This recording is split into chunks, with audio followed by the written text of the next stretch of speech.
Well, it seems like there's no stop to the fire hose of political ads flooding all of our communication channels right now. While some are obvious, others might be a little more deceptive. Dustin Lukey is digging deeper into one particular publication.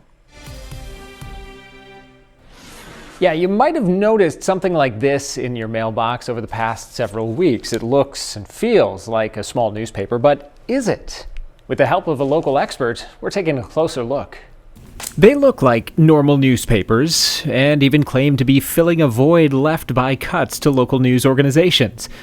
Beyond the headlines and political top stories, the WC Wisconsin News includes stories about county government, local events, even details of area athletes and upcoming collegiate action. But once you start diving into what's actually in here, it's very obvious that this content has significant political bias. This is a really sophisticated political marketing strategy disguising itself as an actual newspaper. Christina LaPlante is an expert in campaign advertising at UW-La Crosse.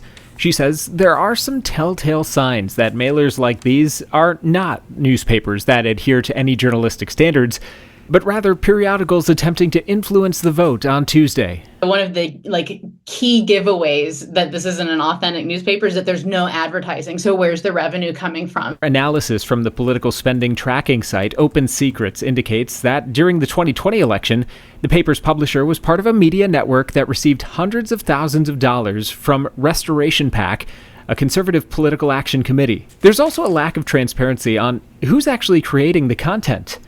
The papers are mailed from an address in Chicago. There are no bylines, and the people section of their website lists no actual people.